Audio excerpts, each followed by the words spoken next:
Straying from the theme of protecting Ontario from U.S. tariffs, Doug Ford took more of a government-style approach to a campaign stop today, promising to remove tolls from the 407 east of Pickering, naturally raising questions about what happens to the rest of the toll route to the west. The era of road tolls on provincial roads and highways, they're done, they're over. Perhaps some relief for drivers making their way through Durham Region to Clarington. Ford saying that if he's re-elected, the tolls will come off the government-owned 44-kilometer 407 east portion of the highway.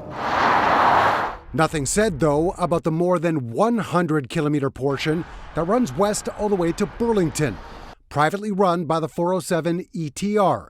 At what point do you remove the tolls from the rest of the 407, or perhaps buy the 407 back? That was a big mistake many years ago from a previous government. We have a capacity issue here. That's the problem.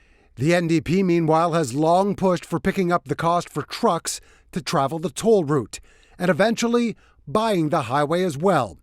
A move the party leader Marit Stiles reiterated while campaigning, but stopped short of putting a dollar figure on what she might be willing to spend.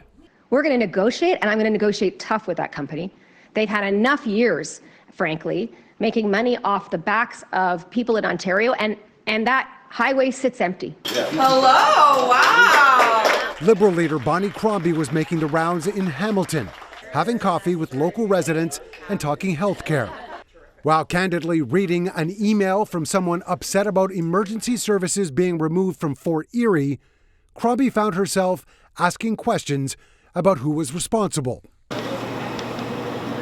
This government, not the other, the Ford government. In fact, the ER was shut down and converted into an urgent care center in 2009, under the provincial Liberal government.